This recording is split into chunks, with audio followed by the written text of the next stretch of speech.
going to go to public comment.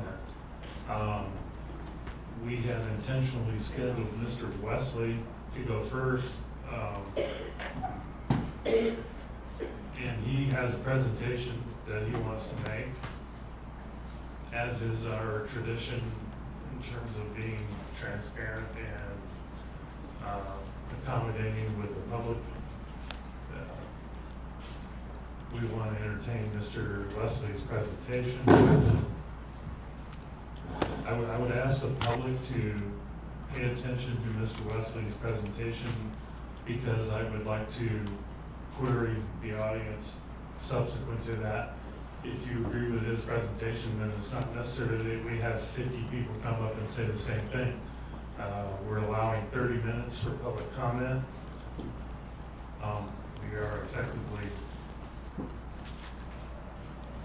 15, 20 minutes beyond our scheduled time today.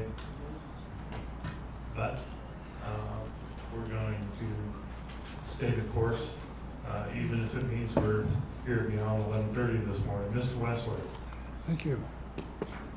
Is this working? Yeah. Mr. Chairman, Commissioners, appreciate the opportunity to speak with you. I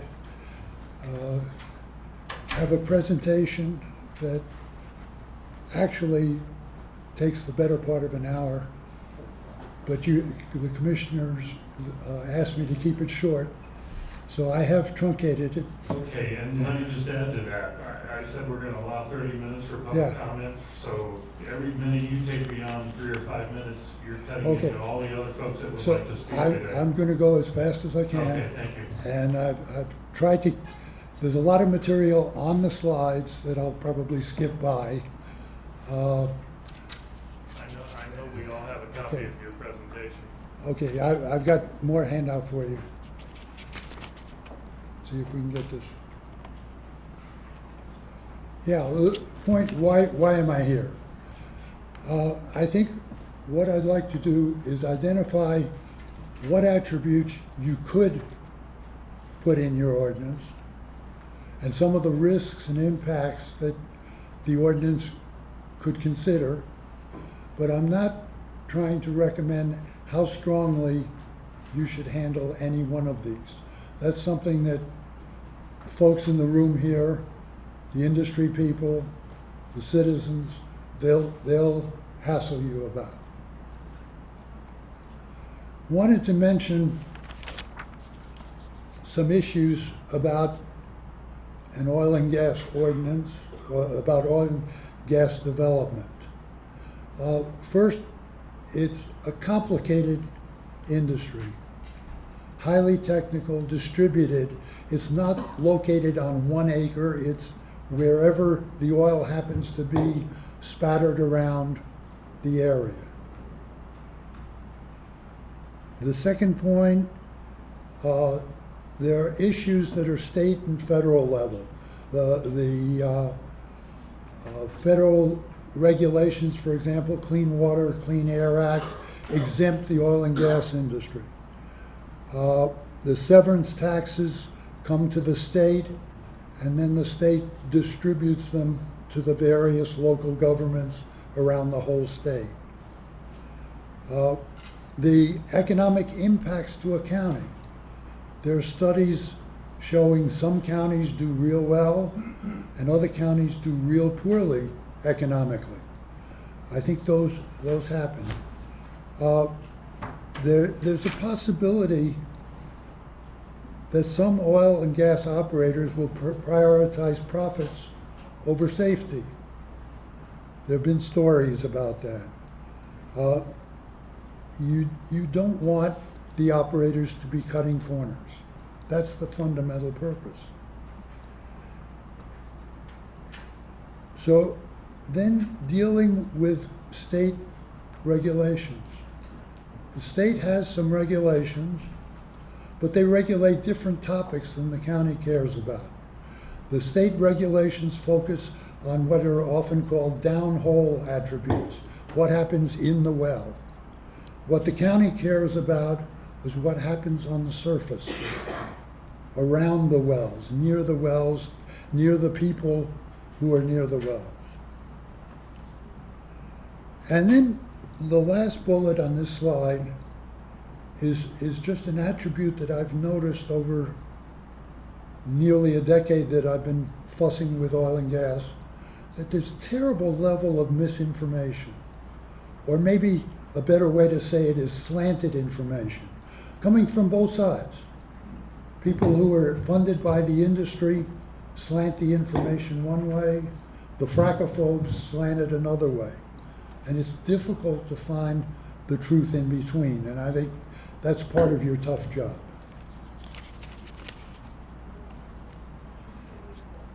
The real question, I think, is why have an ordinance?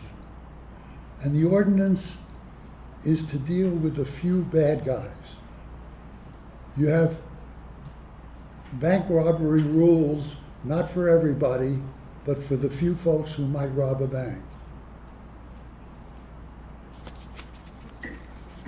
When you look at when bad things have happened, virtually every one of them in their post-mortem has traced to weak regulation or weak enforcement, all the way from the Macondo BP spill of their exploratory well to the Carlsbad explosion that took out a family or two. But the real point, I think, is that the purpose of the ordinance is to put a real incentive on the operators to prevent bad things. They have some incentive naturally. They're people just like all of us. But you want the ordinance to put that incentive to deal with the bad things. Basically, the county commission has two choices. The first choice of direction, really, the policy level, is how much do you want to subsidize the industry? And we'll talk about some of the ingredients below that. You can say all the way from very little to a lot. Similarly, to what extent are you going to protect health, welfare, and safety of the citizens? And you could go all the way from very little to a lot. There's a broad window. And this, in this process,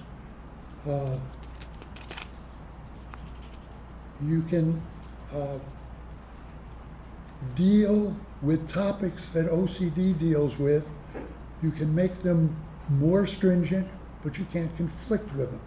There's a difference between conflict and enhancement.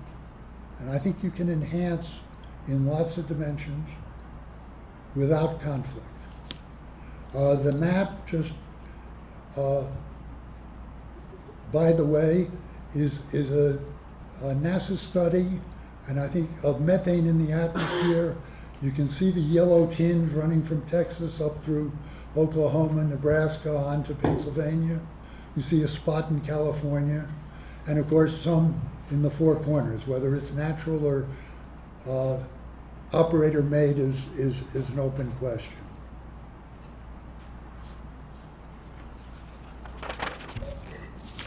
Yep.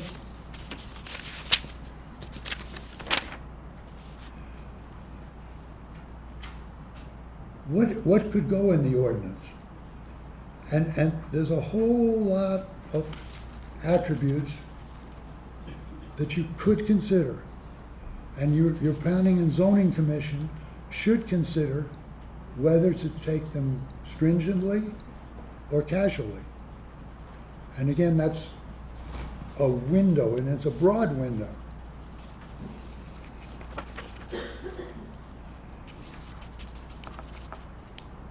Some of those things, transparency. There's a question, how much do you want to know about what the applicant operator is planning to do? And you can ask for no detail all the way to lots of detail. You can go too far or too little. The county could review these carefully or not, or superficially. And you could allow opportunities for the public to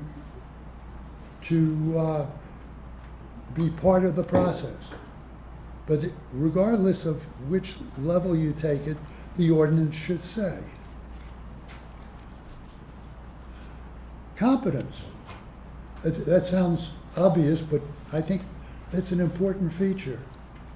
You want the county people that are dealing with it to be competent. You may want to specify their job requirements, their inspectors. You want to make sure you can look at the track record of proposed operators, and you want to be able to bounce them if their track record isn't good. Locally or elsewise. This is a national industry, and the people, the jobs, migrate with the industry. Many of the high-paying jobs are highly skilled, and they move from place to place with the industry. They're not jobs that go to the locals. But I guess the key point on this slide is that the oil and gas activities are not for amateurs. It's a detailed technical job, and I think that's the case also for the ordinance writing.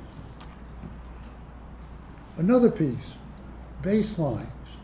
You have one possibility. You want to have measurements before you drill as to what was the situation before. If something bad is detected, you want to get rid of the argument it was always there or it was not always there. It was newly caused. In addition to that, having baseline measurements allow you to write your requirements in terms of those baselines. You could say things like water pollution no more than 5% over the baseline impurities. That gives you a local control over how much damage can be done, for example, to your water supply. Possible protections, things the Planning and Zoning Commission are going to have to decide how tightly do we want to regulate each of these attributes. And each one takes some serious consideration. The first batch on the list are mostly numericals that you could quantify. The second batch are mostly qualitative. The map there, by the way, is a map from a New Mexico Department of Health study showing asthma hospitalizations among children. The red ones are the high levels, the northeast, the southeast and the northwest. And the yellow are the low levels, including Sandoval County. And the ratio is about 6-to-1.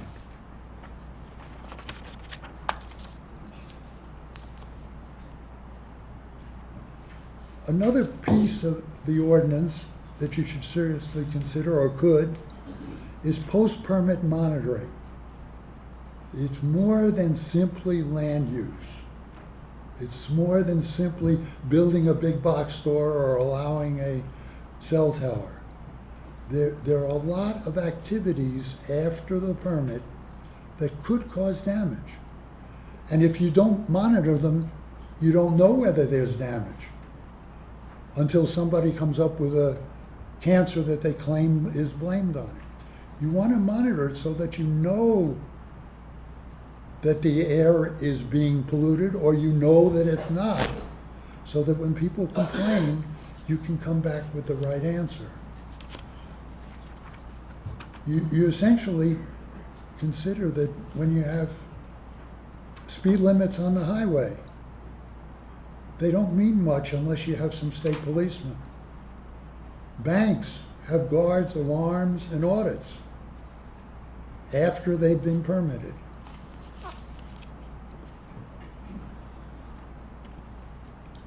Penalties.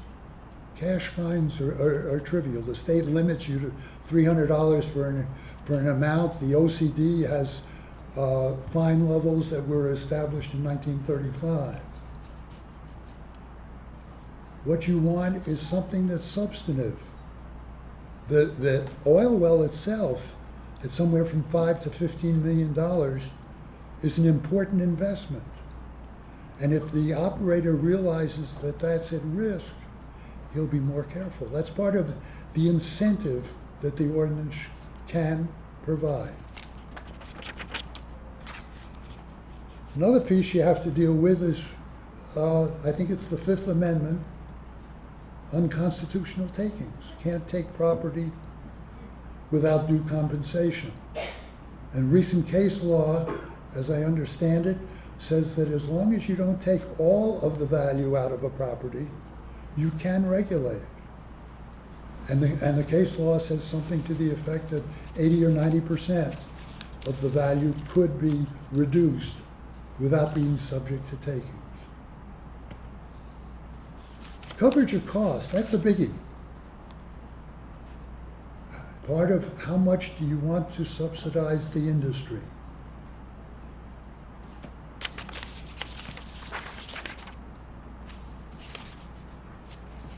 The industry is used to subsidy, a lot of subsidy, mainly in indirect property, indirect attributes.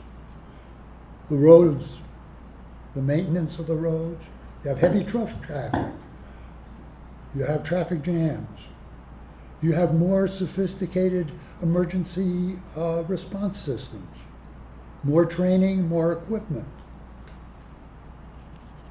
So one of the things your Planning and Zoning Commission is going to have to deal with, subject to your guidance, a lot of subsidy, little subsidy, is how much of each of these costs is going to get tagged to the taxpayer or to the industry.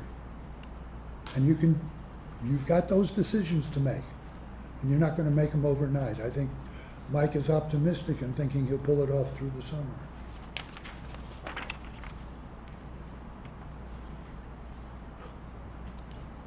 Starting to tie things up, I think there are other considerations, the balance of too weak versus too strong. Do you want lawsuits for the impacts, for the impactees? Or do you want lawsuits from the industry for takings? Someplace you have to walk that balance. I think Dr. Clifford pointed out the balance is an important thing. And how you're going to balance it, that depends on what's appropriate for Sandoval County. The ordinance must be justified, and that's part of these notes that I'm going to drop on you in just a little bit. You worry about the impactees. You have citizens that are impacted, and you also have neighbors. You have the Albuquerque Aquifer. How are you going to protect that? I'm not trying to answer it. That's the tough job that you and the P&Z Commission have.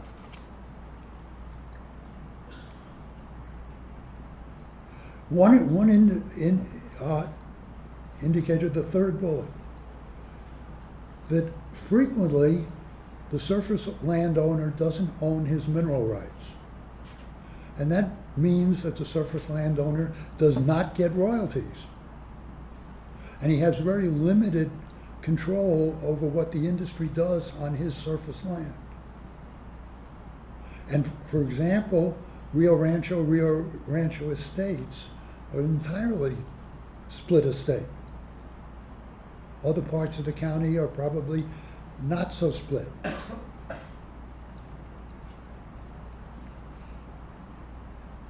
I think the next to the last bullet is probably worth emphasizing a little bit, that if you're not talking about one well or two wells or three wells, in order to justify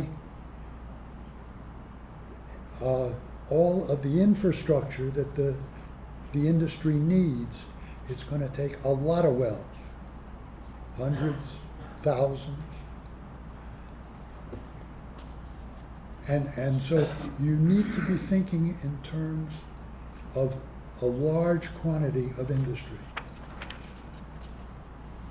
The next slide, I'm not going to go through that and don't want you to go through it. I want it in your handout. It's a list of the topics that P&Z Commission needs to consider.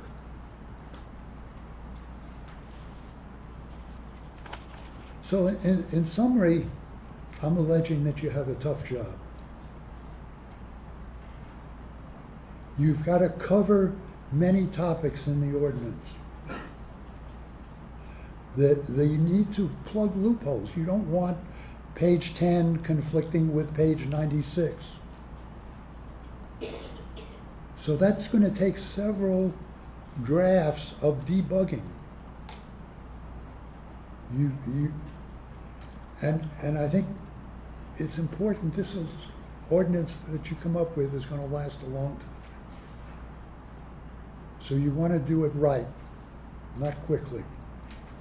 It's fun to do it quickly.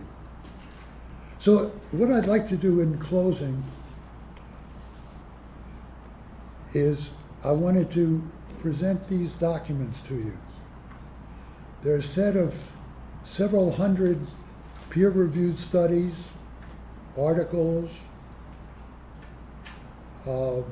and reports about the oil and gas industry. And they've been divided into topics. Topics like health effects, air quality, water quality, economics, and so on. There are about a dozen different categories.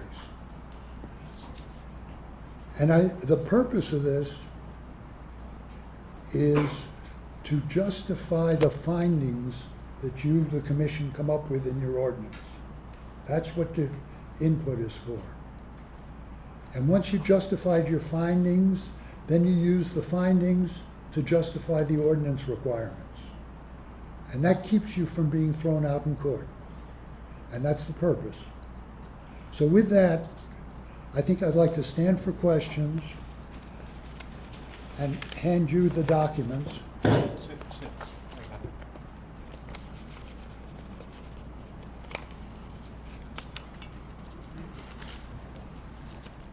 Bob, I can stop reading for you. It's about 200 megabytes on the CD that's in the package. And I think that's way more than the county commission wants to deal with. But I would encourage you to look at the tables of contents to get a flavor of what kinds of articles, what kinds of studies are in there, and pick some maybe to even read. Thank you, and I can stand for questions. Thank you, Mr. Wessley. I don't know if you'll get a lot of questions, but I want to thank you for your presentation. I'd like to move on in terms of public comment, but I would like to make a comment about your presentation. Thank you. On the last page where you talked about getting it right versus getting it done quickly. Yes, sir. I think that's the path that we're on. The commission's been dealing with this for better than a year now, and we're closing in on getting it done.